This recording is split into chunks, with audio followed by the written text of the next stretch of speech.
L'homme qu'elle allait épouser n'était pas un homme comme les autres.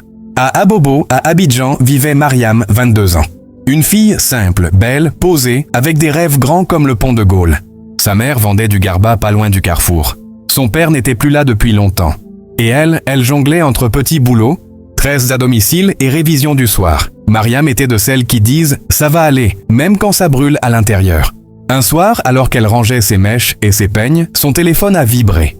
Une demande sur Facebook, un profil propre, costume bleu nuit, montre brillante, sourire sûr, prénom Idriss. Ingénieur informatique, Montréal, Côte d'Ivoire, Canada. Le genre de bio qui fait tourner la tête. Il a écrit « Bonsoir reine, j'ai vu tes tresses, tu as de l'or dans les doigts ». Elle a ri, l'a laissé dans les messages non lus. Mais le lendemain, il a encore écrit. Puis le surlendemain. Poli, patient, drôle, pas collant. Elle a fini par répondre « Bonsoir, merci ». Et la conversation a commencé comme une goutte d'eau qui devient rivière.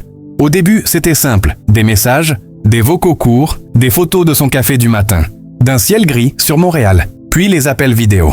Il disait qu'il travaillait tard, qu'il sortait d'une réunion. Il parlait doucement, jamais un mot plus haut que l'autre. Sa voix, c'était comme un coussin bien chaud. Pourtant, il y avait un détail. Quand la connexion faiblissait et que l'écran pixelisait, les yeux d'Idriss semblaient prendre une petite lueur rouge, comme un reflet lointain. Mariam clignait, ça disparaissait. Elle se disait « c'est la lumière, c'est la caméra ». Elle n'a pas gardé ça longtemps dans sa tête. L'amour naissant a écrasé la logique. Ils ont commencé à se dire bonne nuit chaque soir à la même heure. Quand Abidjan ralentit et que les klaxons se taisent un peu. Ils riaient. Ils envoyaient des cœurs. Ils l'appelaient Madame Idriss. Elle rougissait même dans l'obscurité de sa chambre. Puis un jour, la conversation a pris une autre couleur. Idriss a demandé « Ton commerce de tresses, ça marche? Tu rêves d'en faire plus ?» Elle a soufflé, honnête. « Oui, mais ici, sans capital, on rêve seulement. » Le lendemain, il a envoyé un transfert. Pas un billet pour acheter de la recharge. Un vrai montant, de quoi remplir une boutique. Et ce n'était que le début. À la maison, c'était la fête. Sa mère a serré l'enveloppe contre sa poitrine. « Ma fille, tu as trouvé grâce. Ce garçon-là, il te voit. Tiens-le bien. » Les voisines ont commencé à venir saluer, à demander « C'est comment? Il vient quand? Il t'emmène là-bas, hein ?» Mariam riait, gênée, heureuse, un peu étourdie. Elle n'était pas naïve, non, elle ouvrait juste la porte à l'espoir. Chaque semaine, Idriss envoyait encore, pour la scolarité du petit frère, pour une nouvelle cuisinière pour sa mère, pour un loyer payé à l'avance. C'était comme si quelqu'un remontait le soleil au-dessus de leur maison. Le soir, pourtant, quand Mariam posait son téléphone, il restait des questions dans le silence. Pourquoi il ne prenait jamais les appels en plein jour? Pourquoi ses vidéos étaient toujours un peu sombres? Comme s'il éteignait les lumières autour de lui. Une fois, elle a insisté. « Montre-moi la fenêtre. Je veux voir la neige du Canada. » Il a souri, il a tourné la caméra et on a vu des rideaux lourds et un ciel presque noir. « Il est tard ici, mon cœur. La neige, je te montrerai demain. » Demain n'est pas venu. L'amour rend patient. Le temps a passé et leur histoire a grandi. Idriss a dit « Je ne veux plus jouer avec ton cœur. Je viens. Je viens pour te doter. Je viens te respecter. » Il parlait de coutumes, de famille, de promesses claires.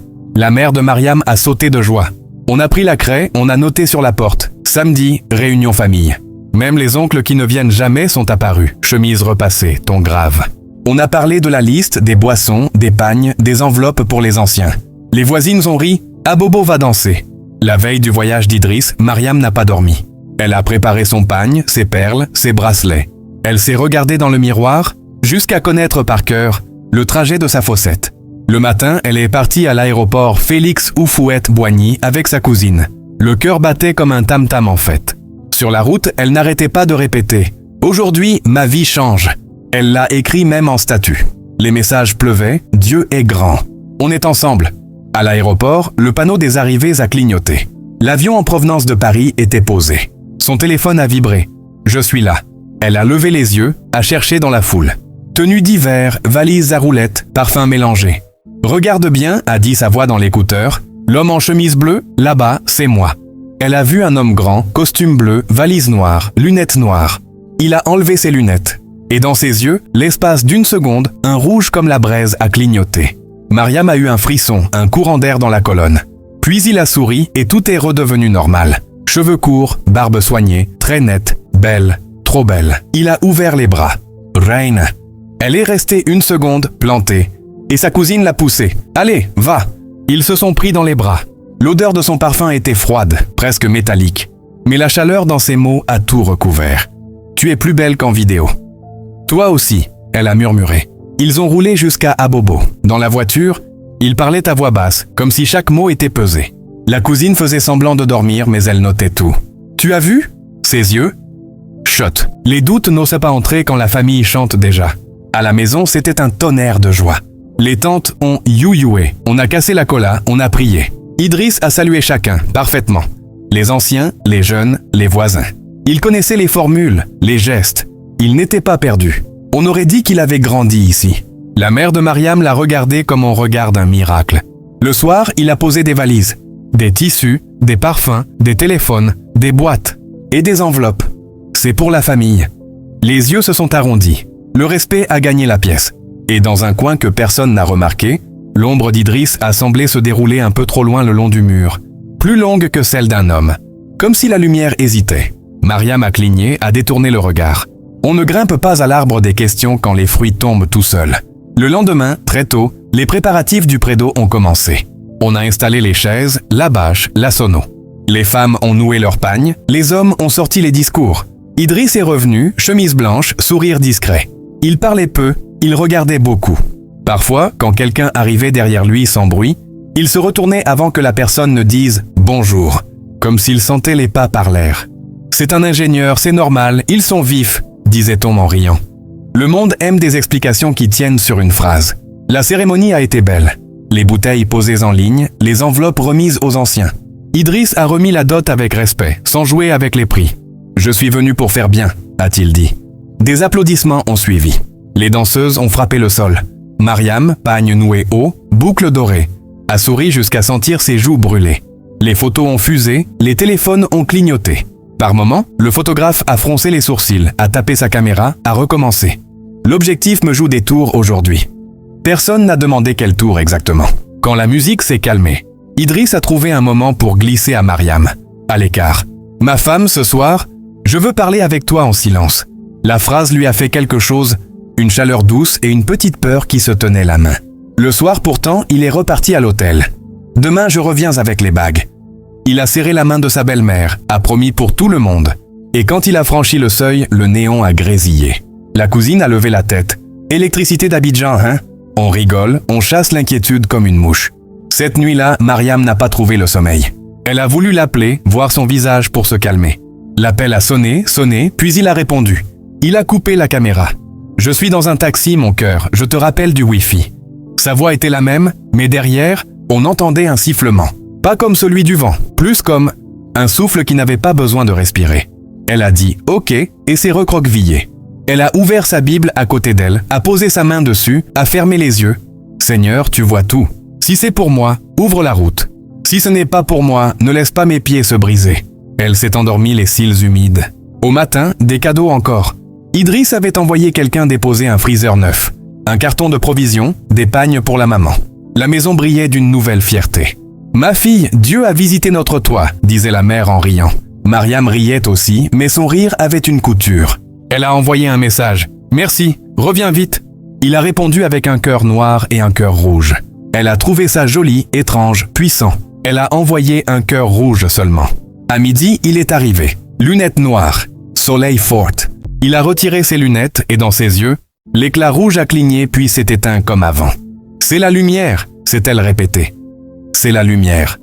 Les jours suivants, il a pris l'habitude d'apparaître à la tombée du jour et de repartir avant l'aube. « Les affaires », disait-il. « J'ai des gens à voir, des rendez-vous. » Quand une tante a proposé qu'il dorme au salon pour faire famille, il a souri sans dents, juste avec les yeux, et a décliné poliment. « Demain je reviens », répétait-il.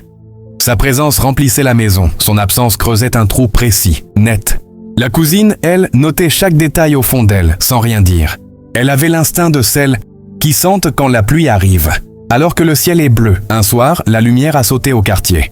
La chaleur est montée, les mouches ont commencé leur danse sur le plat de poisson. Idriss est arrivé avec des lampes rechargeables. Il a tout allumé, la maison a retrouvé une clarté blanche. Ingénieur, on a encore dit. Il s'est assis près de Mariam. Ils ont parlé de projets, de voyages, de Montréal. « L'hiver pique, mais je te tiendrai », a-t-il murmuré. Puis il a pris sa main. Sa paume était froide, sans sueur, même dans la chaleur lourde. Mariam a retiré doucement, comme si une petite aiguille lui picotait le cœur. Il a souri. Elle a souri aussi. Parfois, sourire sert à discuter avec sa peur pour qu'elle se taise. Le premier vrai signe est venu une nuit où la cousine dormait au salon. Elle s'est réveillée parce qu'elle a senti une présence glisser derrière la moustiquaire. Elle a regardé. La porte n'a pas bougé, le verrou n'a pas claqué. Pourtant, Idriss se tenait dans l'embrasure, déjà dans la pénombre du couloir. Il lui a souhaité bonne nuit à voix basse, comme s'il était là depuis longtemps. Au matin, la cousine a raconté. « Tu rêves ?» a répondu Mariam. Moitié pour la rassurer, moitié pour se rassurer elle-même. La semaine de la coutume est arrivée. On a acheté les boissons, on a repassé les tenues, on a graissé la sono. Idriss a proposé de loger sa belle famille dans une petite villa à Yopougon pour qu'il soit à l'aise après la fête. On a applaudi. On a dansé en avance. Le jour dit, le quartier a vibré. Les tambours ont parlé. Les danseuses ont tournoyé. Mariam a brillé comme une flamme. Idriss, costume ivoire, regard posé, a accompli chaque geste avec précision. Tout était trop parfait, comme un film bien cadré. À un moment, pendant que le maître de cérémonie énumérait les étapes, un nuage est passé devant le soleil. La lumière a baissé. Le photographe a pris une rafale de clichés. Il a regardé l'écran, a froncé les sourcils, a tapoté la caméra, a recommencé. Il est allé vers Idriss. « Frère, rapproche-toi, la lumière te fuit. » Idriss a souri. « C'est toi qui dois me courir. » Tout le monde a ri. La blague était bonne. Mais le photographe, lui, a décidé de multiplier les angles. Inquiet sans savoir pourquoi. La nuit a coulé après la fête, lourde de musique et d'odeur d'attiéké. Idriss a demandé à Mariam de marcher un peu avec lui, jusqu'au bout de la rue. L'air était tiède, la lune était un citron fin. « Ma femme, a-t-il dit, je veux que tu n'aies peur de rien. Ton nom va changer de maison. » Elle l'a regardé, ses yeux à elle brillaient d'eau et de fatigue. « Je n'ai peur de rien si tu dis vrai. » Il s'est penché, a posé ses lèvres sur son front. C'était un baiser sans chaleur, comme un baiser qui n'avait pas appris la peau humaine. Un chat a miaulé fort sur un mur, puis s'est tu d'un coup comme coupé. Cette nuit-là, Mariam a rêvé. Elle était dans un couloir très long, sans fenêtre. Au bout, une porte entr'ouverte laissait passer une lumière rouge sombre. Pas le rouge joyeux d'un pagne, non. Le rouge d'un charbon qui n'attend que l'air pour devenir flamme. Elle avançait pieds nus. Devant la porte, un homme l'attendait en costume bleu. Quand il a levé la tête, ses yeux étaient deux braises nettes. Elle a reculé, a voulu crier, aucun son n'est sorti. L'homme a tendu la main. Sa paume n'avait pas de ligne, pas de destin, lisse. Elle s'est réveillée en sursaut. Le cœur trop fort, la bouche sèche. L'appel à la prière a traversé la nuit. Elle a murmuré « Mon Dieu ». Le lendemain, elle a voulu poser la question qui la rongeait depuis le début. « Idriss, pourquoi parfois tes yeux ? On dirait, je ne sais pas, une lumière rouge. » Il a ri, un rire bref qui n'ouvrait pas tout à fait les dents. « Ma reine, tu vois la passion. Tu me vois trop. » Il l'a prise par la taille. « Ne regarde pas ce qui brille, regarde ce qui tient. » La phrase était belle et coupante. Elle s'est tue. Et le monde a continué sa danse. Les jours ont pris l'allure d'un conte qui veut plaire. Idriss a lancé des démarches pour le mariage civil. Il parlait déjà de papier, de voyage. Montréal te veut. Mariam a commencé à préparer sa valise dans un coin, juste pour se rassurer. On a choisi la date de la bénédiction. La mère priait et rangeait les billets dans une boîte pour commencer le commerce de ma fille là-bas. Les voisins passaient jeter un « on est derrière vous ». Et la cousine regardait chaque soir la porte et la moustiquaire, juste pour voir si la nuit avait encore des secrets. Une chose pourtant s'installait. Chaque fois que Mariam était trop près d'Idriss, une petite sensation d'électricité passait dans ses doigts. Pas le frisson des amoureux. Un autre, comme une caresse de métal. Elle n'osait pas dire. À l'église, quand le pasteur a imposé les mains en priant pour les fiancés, Idriss a levé les siennes très bas, comme s'il n'aimait pas la lumière sur ses paumes. Quand le chant a commencé, sa voix est restée dans sa gorge. On a dit qu'il était timide. On aime donner aux bizarreries des noms gentils. Un soir, la cousine a décidé de vérifier. Quelque chose qui lui tournait dans la tête depuis la fête. Elle a pris une des photos imprimées par le photographe au cybercafé. On y voyait Mariam tendre la main. Vers quoi ? Elle a plissé les yeux. À côté d'elle, l'espace semblait un peu flou, comme si le papier refusait un visage. Elle a pris une autre photo sur son téléphone. Même chose, une légère fuite de contour près de Mariam. Elle a voulu montrer à sa mère. La mère a dit « Ça là, c'est les appareils de maintenant. Laisse-nous profiter. C'est dur de parler de nuages quand tout le monde célèbre le soleil. » Cette même nuit, Mariam a reçu un message d'Idriss. « Ouvre la porte. » Elle a sursauté. Il était 3h12. Elle a jeté un pagne sur ses épaules, a traversé le salon, a retiré le verrou. La rue était vide, silencieuse. Elle a ouvert. Idriss était déjà dans le couloir. Tu as couru » a-t-elle demandé. Il a souri. « Je ne te fais jamais attendre. » Elle a voulu lui offrir de l'eau, il a refusé d'un geste doux. « Assieds-toi. » Ils ont parlé bas, très bas. Il lui a dit « Après la bénédiction, on part. Je ne veux pas te laisser longtemps sous ce ciel. » Il a posé sa main sur la sienne. Ses doigts étaient glacés. De nouveau ce frisson métallique. Elle a pensé à sa valise dans le coin de la chambre, à la neige qu'elle n'avait jamais vue. Elle a accepté ce froid-là comme on accepte un prix à payer. À l'aube, il s'est levé. « Je reviens ce soir. » Il a glissé vers la porte. Mariam s'est levée aussi, par réflexe, pour l'accompagner. Elle a remarqué alors un détail qui la cloua sur place. Son ombre au sol n'épousait pas ses gestes. Quand il a pivoté, l'ombre a eu un temps de retard, comme une marionnette qui attend l'ordre avant de bouger. Elle a cligné des yeux, a secoué la tête, a cherché la logique. La lampe vacille, c'est tout. Elle s'est raccrochée à cette idée comme on s'accroche au bord d'une pirogue. Plus tard, alors que la maison se réveillait, la cousine a dit « Grand sœur, regarde-moi bien. » « Tu es sûre de lui ?» Mariam a soutenu son regard. « Sûre de quoi ?»« Il m'a choisi. Il respecte ma famille. Tu veux quoi de plus ?» La cousine a mordu sa lèvre. Des yeux qui ne changent pas de couleur. Mariam a ri pour casser la phrase. « Tu vois trop de films. » Mais la phrase lui est restée dans la poitrine, lourde. Le jour suivant, on a fait les derniers achats. La mère a insisté pour qu'on prenne un miroir plein pied pour les photos du jour J. On l'a ramené au salon. Le soir, Idriss est arrivé, comme toujours, au moment où la chaleur retombe. On a posé le miroir contre le mur en face du canapé. Mariam a souri. « Viens, on prend une photo devant. » Idriss a hésité une seconde, puis a levé la main, paume à plat, comme pour dire « après ». Il a entraîné Mariam vers la cuisine. A sorti une boîte, des bagues, fines, belles, lumière froide. « Essaye ». Elle a glissé l'anneau, a senti une piqûre infime, presque rien. Quand elle a levé les yeux, il la regardait avec tendresse. Et dans ses pupilles, un reflet rouge a passé comme un poisson sous l'eau. « Idriss, et si on essayait le miroir ?» a-t-elle lancé, bravache, pour taquiner sa peur. Il a souri, a pris sa main, l'a conduite devant. Ils se sont placés. Mariam s'est vue nette, un peu fatiguée, belle. Elle a penché la tête vers lui pour entrer tous les deux dans le cadre invisible de leurs yeux. Et là, pendant une seconde qui sembla durer une nuit entière, quelque chose n'a pas répondu. L'angle où il devait être à côté d'elle a semblé glisser, déraper, comme si l'image refusait de se poser. Puis, d'un coup, il est apparu dans le reflet, parfaitement, comme si la glace avait trouvé sa décision. Idriss a ri doucement. « Tu vois, tu me vois. » Elle a ri aussi, nerveuse. Le cœur battait trop vite. Elle a chuchoté. « Pardonne mes bêtises. » Cette nuit-là, le sommeil n'est pas venu. Le vent a tapé doucement contre la fenêtre. À 2 heures, un bruit a réveillé Mariam. Un frottement, comme des ongles sur du tissu. Elle s'est redressée. Dans le couloir, une ombre passait, allongée, fine, comme un fil dans l'eau. « Idriss !» Sa voix était un souffle. Pas de réponse. Elle a posé les pieds au sol, a avancé doucement. Le salon sentait le métal tiède, comme quand on frotte 2 pièces. Sur la table, la boîte de bagues était ouverte. Une bague manquait. Elle a regardé vers la porte. Verrou, fermé. Elle a frissonné, a reculé d'un pas. Son téléphone a vibré. Un message. « Dors, reine. Demain est grand. » Elle a regardé l'heure. 2h07. Elle n'a pas compris. Elle a répondu. « Tu es parti ?» Les petits poings n'ont jamais bougé. À l'aube, la cousine a ouvert les rideaux et a poussé un cri. Sur le carreau, des marques fines, 3 traits parallèles, comme laissés par quelque chose qui ne voulait pas entrer par la porte. La mère a accouru. C'est les chats du quartier. Ils sautent en la nuit. On a balayé, on a lavé. On a lavé aussi l'inquiétude avec des chants, des listes, des promesses. On a dit « demain, demain ». Le lendemain, Idriss est revenu avec des tissus blancs et un homme aux allures de notaire. On a signé des papiers. On a mangé. On a ri. Au moment où Mariam a proposé encore des photos devant le miroir, cette fois bien, une coupure de courant est tombée comme un couperet. Noir. Silence. L'oncle a tapé dans ses mains. Gloire à la CI. Tout le monde a ri.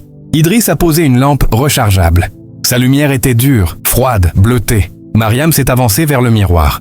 Dans la lumière bleue, son visage avait un air qu'elle ne se connaissait pas. Elle a cherché Idriss à côté d'elle. Son cœur a fait un grand bruit. Dans le verre, il n'y avait qu'elle, et derrière, la lampe comme une petite lune bleue. Elle a cligné, a reculé. Idriss a posé sa main sur son épaule. Sa voix est venue, douce. « Ne laisse pas la peur voler le jour. » Mariam n'a pas crié. Elle a senti sa gorge devenir une pierre. Elle a tourné la tête, très lentement, a regardé Idriss, pas le miroir. Ses yeux à lui étaient tranquilles, presque tendres. Et au fond, très loin, une lueur rouge a respiré, une fois, comme un animal qui dort mais entend tout. Mariam a détourné les yeux, cherchant de l'air. Elle s'est rassise, a serré ses mains entre ses genoux. Tout autour, les conversations continuaient comme si rien n'existait en dehors des rires et des assiettes. Mais dans sa poitrine, une alarme invisible cognait. Idriss parlait maintenant avec les oncles, comptait les bouteilles, validait chaque détail du mariage religieux prévu à la mosquée.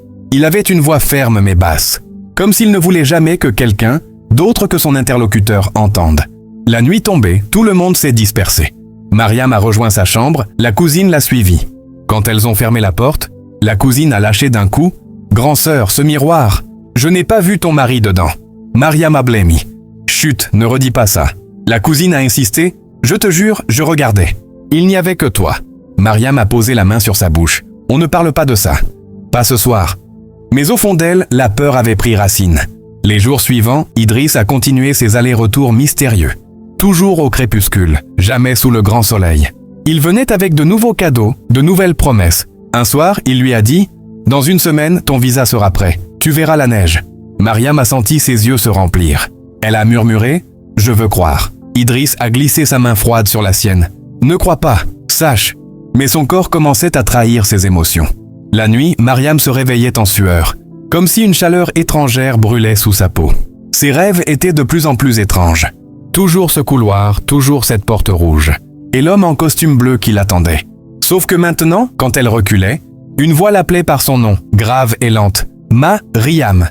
Elle s'arrachait au sommeil en sursaut, trempée, la gorge sèche. Sa petite sœur, qui dormait parfois près d'elle, l'entendait murmurer dans son sommeil. « Non, je ne veux pas entrer. Je veux aller au Canada. » La petite sœur se réveillait effrayée, mais Mariam lui caressait les cheveux. « Ne dis rien à maman. Ce n'est qu'un cauchemar. » Pourtant, chaque matin, ses yeux étaient cernés, ses mains tremblaient. Le jour du mariage coutumier est arrivé. Abobo vibrait de chants et de tam-tam. Les voisins remplissèrent la cour. Les femmes dansaient, les hommes discutaient fort. Idriss est apparu en grand boubou blanc, éclatant. Il avait l'air parfait. Mariam, pagne riche et foulard doré, a souri pour les photos, mais son sourire était comme cousu sur son visage. Le photographe prenait encore des rafales. Et encore une fois, il fronçait les sourcils. Sur son écran, Mariam rayonnait, mais l'espace à côté d'elle paraissait flou, comme effacé. La fête battait son plein. Les chants s'élevaient, les anciens bénissaient. Mais au moment de la bénédiction finale, quand l'oncle paternel de Mariam a posé sa main sur l'épaule d'Idriss pour prier, il a eu un frisson. « Ton corps est glacé, mon fils. » Idriss a souri calmement. C'est l'air du climatiseur de l'hôtel. Tout le monde a ri. L'oncle a ri aussi, mais ses doigts tremblaient encore. Cette nuit-là, la chambre de Mariam était décorée comme celle d'une reine. Les femmes avaient chanté, les enfants avaient dansé, les billets avaient volé dans les airs. Mais quand tout le monde s'est dispersé, elle s'est retrouvée seule. Idriss est arrivé plus tard, sans bruit. Il a fermé la porte derrière lui, s'est assis à côté d'elle. Ses yeux brillaient dans la pénombre. Pas de la lumière de la lampe, mais d'une lueur qui semblait venir de l'intérieur. « Ma femme, a-t-il dit, ton corps est à moi maintenant. » Mariam a eu un frisson qui lui a gelé l'échine. Elle a pensé à ses rêves, à ses prières, à ce miroir. Mais dans sa tête, une autre voix parlait, celle de sa mère. « Tiens-le bien. C'est ta chance. » Elle s'est sentie piégée entre deux mondes. Idriss a posé ses mains froides sur elle et elle a fermé les yeux. Au petit matin, Mariam s'est levée en titubant. Elle avait honte, elle avait peur. Son corps lui semblait lourd, vidé. Elle a couru aux toilettes, a ressenti une brûlure étrange. Pas comme une maladie habituelle, comme si du feu coulait en elle. Elle a serré les dents, s'est dit « Ce n'est rien, ça va passer ». Mais son instinct savait déjà que rien ne serait jamais plus normal. Les jours qui ont suivi ont été une descente lente. Ses douleurs augmentaient. Elle perdait l'appétit, ses nuits devenaient des champs de bataille. Elle confiait à sa cousine « Je sens que quelque chose m'arrache de l'intérieur. Mais je dois tenir, c'est mon mari. Je n'ai plus le choix. » La cousine la regardait, impuissante, terrorisée. Et pourtant, aux yeux de tout le quartier, Mariam vivait un conte de fées. On disait « Elle va bientôt partir au Canada. Elle a trouvé son miracle. » Mais derrière son sourire, Mariam sentait que sa vie n'allait pas s'envoler vers la neige, mais s'éteindre dans l'ombre rouge des yeux de son mari. Mariam essayait de sauver les apparences. Chaque matin, elle s'habillait, se maquillait légèrement, et souriait quand les voisines passaient la saluer. Mais quand la porte se refermait, elle s'écroulait sur son lit, la main sur son ventre. Les brûlures devenaient insupportables. Chaque fois qu'elle allait aux toilettes, elle retenait ses cris. Parfois, elle retrouvait des sécrétions épaisses, d'une couleur étrange, presque sombre comme de la cendre mouillée. Elle tremblait, mais elle se disait Je dois tenir jusqu'au voyage. » Sa mère, aveuglée par la joie, ne voyait rien. Elle répétait « Ma fille, prépare tes valises, ton mari t'emmène au Canada. Tu n'auras plus jamais à souffrir. » Mariam forçait un sourire. Elle n'osait pas dire la vérité. Comment expliquer que l'homme qui lui promettait un avenir doré était aussi celui qui lui arrachait peu à peu la vie? Une nuit, alors que tout le monde dormait, Mariam s'est réveillée en sursaut. Elle a senti une présence dans la chambre. Les rideaux bougeaient à peine. Elle a cru entendre une respiration, mais pas humaine. Une respiration sifflante, comme le vent qui passe dans une flûte brisée. Elle a allumé son téléphone. L'écran a éclairé son visage. Devant elle, Idriss se tenait déjà là, assis sur la chaise, immobile, les yeux rouges dans l'obscurité. Elle a crié. Il a disparu. La chaise était vide. Son cœur battait à rompre. Elle a regardé son téléphone. Un message venait d'arriver. Envoyé il y a 1 minute. « Dors, ma femme. Je veille sur toi. » Le lendemain, elle a raconté à sa cousine. Celle-ci a pâli. « Ce n'est pas normal. On doit en parler. » Mariam a secoué la tête. « Non, si maman apprend ça, elle dira que je veux gâcher ma chance. » Les deux sœurs se sont serrées l'une contre l'autre en silence. Quelques jours avant la date prévue pour le départ, Idriss a remis une enveloppe épaisse à la mère de Mariam. « Ceci est pour vos préparatifs. Dans 3 jours, nous partons. » La mère a dansé dans la cour, remerciant Dieu. Mais Mariam, elle, se sentait déjà mourir à petit feu. Ses jambes étaient faibles, ses yeux se voilaient parfois. Le soir même, incapable de supporter plus longtemps ses douleurs, Mariam a décidé d'aller à l'hôpital en cachette. La cousine l'a accompagnée. Après des examens, les médecins l'ont regardée avec gravité. « Ton cas est critique. On ne peut pas te laisser rentrer. Si tu pars, tu risques de mourir en chemin. » Mariam a fondu en larmes. « Mais je dois voyager. Mon mari m'attend. » Les médecins se sont regardés, impuissants. « Ma fille, tu crois voyager, mais c'est ta vie qui est en danger. » Allongée à l'hôpital, Mariam a appelé Idriss. Pas de réponse. Elle a rappelé. Encore rien. Elle a insisté toute la nuit jusqu'à ce que son numéro cesse de sonner. Son téléphone était éteint. Elle a crié, hurlé même « Non, il ne peut pas me laisser !» Sa mère et sa cousine pleuraient à côté d'elle. Le lendemain, la cousine a pris son courage et est partie chercher Idriss à l'hôtel, où il disait loger. Le réceptionniste a été clair. « Madame, aucun Idriss n'est enregistré ici. Jamais. » Le cœur de la cousine s'est serré. Elle a couru à la villa qu'il avait soi-disant louée pour eux. Le gardien lui a dit « Ta sœur vit seule ici. » Depuis le premier jour, aucun homme n'est venu. C'était comme si Idriss n'avait jamais existé. Pendant ce temps, à l'hôpital, Mariam délirait. Elle murmurait « Il est là. Ses yeux, il m'appelle. » Sa mère lui tenait la main, sa cousine pleurait. Mariam criait qu'elle voyait des ombres, rouges au pied de son lit. Elle répétait « Ils veulent m'emmener. » Mais moi, je voulais aller au Canada. Pas comme ça. Pas comme ça. Ses yeux se sont voilés, son souffle saccadé. Elle a serré la main de sa mère si fort que ses doigts blanchissaient. « Maman, je deviens aveugle. Je ne vois plus rien. » Ses cris ont déchiré la chambre. Et puis, un silence lourd. Mariam s'est figée. Son dernier souffle s'est échappé. Son voyage n'était pas pour le Canada. C'était pour l'éternité. Quelques jours plus tard, la famille a récupéré ses affaires. Dans la villa vide, il n'y avait que les valises de Mariam, rien d'autre. Sur la table, une petite boîte. À l'intérieur, une photo passeport de Mariam, son nom écrit en lettres rouges. Quand les photographes ont ramené les images du mariage coutumier, le quartier entier a eu des frissons. Sur chaque photo, Mariam souriait. Mais à côté d'elle, il n'y avait personne. Ses mains semblaient tenir le vide. Ses yeux fixaient un espace vide. Idriss n'apparaissait nulle part. Alors, les murmures ont commencé. Cet homme n'était pas humain. Ami, le monde extérieur est rempli de pièges. Les promesses sur Internet ne sont pas toujours réelles. N'échange pas ta vie contre un rêve facile. Partage cette histoire. Commente en bas. Et toi, dis-moi, tu aurais fait quoi à la place de Mariam ?